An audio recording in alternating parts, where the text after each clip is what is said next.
Sorry, I'm a few minutes late, everyone. Had some things to do. So today we are not doing the Chemex. In fact, we are going to be doing a quick demonstration of the French press. Now, we've done a couple of these now, but we just like to reiterate one of the most popular methods for making coffee that folks have at home. I feel like Mr. Rogers. I want to confuse anybody who pops in. So my name is Joshua Rustert. I am the Northwest Outreach coordinator for Backdoor from Bronson Coffee Roasters. And today we're going to be doing a French press. So lots of folks have these at home. I'm going to be featuring the Planetary Design French press that we have available. This is a great design, mostly I think, because it's steel. Now, this is not to say anything against glass, the classic glass French press, but the steel design is nice because it does allow for us to agitate the coffee without fear of breaking the glass. What does agitate mean? I'm glad you asked. So, with any brewing method with coffee, there's several different stages that the coffee goes through. The first stage is one in which we are allowing the water to kind of infiltrate the coffee grounds. There'll be an off-gassing that occurs. You'll see the coffee kind of bloom up and expand, and you'll see some color differentiation occur as well. And that's what's happening is the water is actually getting down at the cellular level and pushing out gases so that it comes into contact to begin the process of bringing out and dissolving out those water-soluble elements that are in the coffee. So in the French press method, we call this a immersion method because it really allows the water, allows all that coffee to be in that water and have it contacting it for the entire length of time that it's extracting that flavor, the things we want out of the coffee.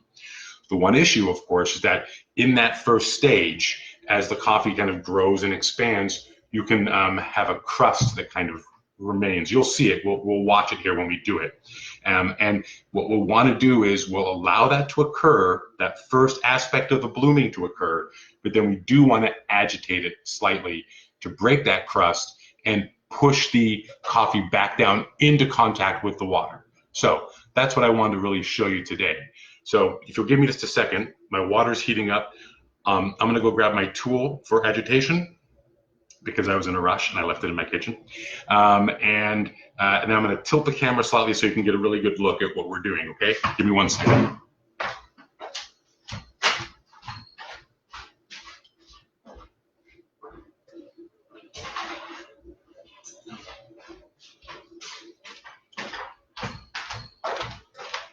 All right, as with every brewing technique, there's a few things that we need, right? So we, of course, have our coffee. It's been freshly ground. I just ground this. I want to talk a little bit about the grind size. So what we want when we do the full immersion technique with coffee is we want a really coarse grind on that. I'm going to get the light on that and see if that helps you see it a little bit better. Right?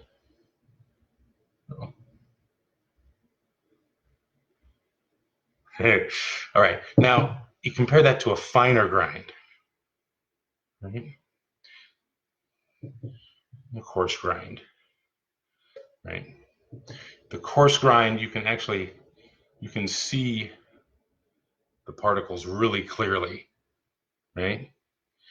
We want a nice coarse grind for this French press. So that's the first thing we know. We grind our coffee fresh, and then we also need to have the right proportion of coffee to water.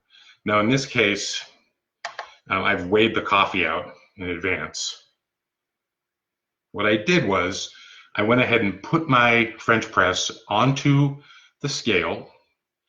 I tared it out, which brought it to 0, and then I filled it with warm water just to see, how much was the weight of the water in this French press.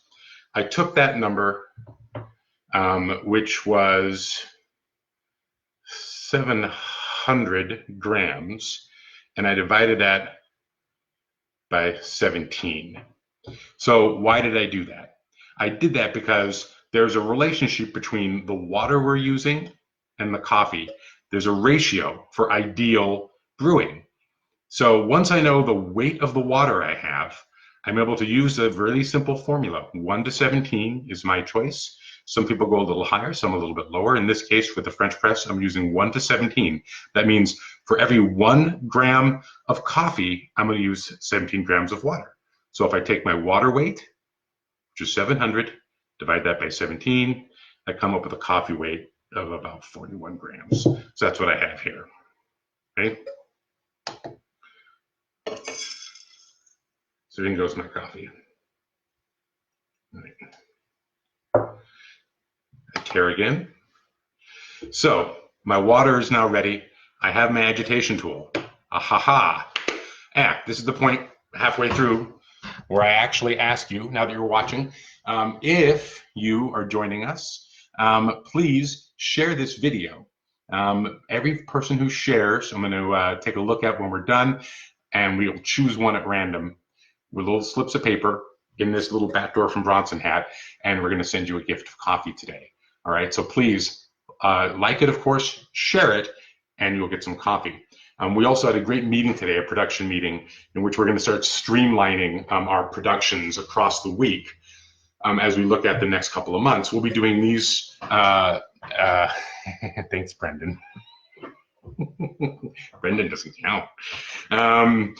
We'll be doing these productions daily, of course, as we have been. We're going to limit them on a daily basis, so there's probably going to be one a day, and then we're going to have a larger show, starting off once a week, a longer show with more prizes and interviews and things like that.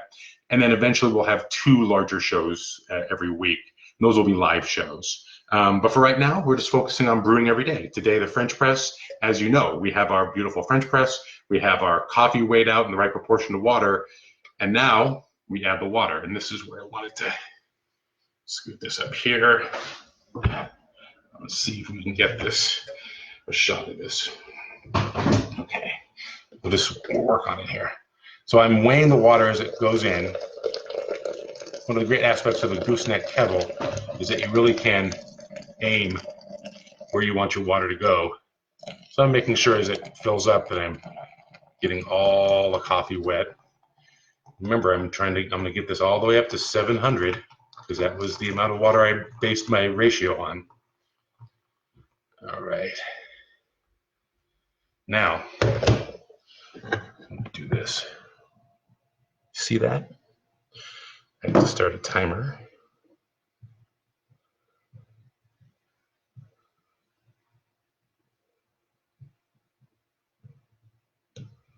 All right, so see how that is expanded and there's like a little bit of a foam and there's large bubbles.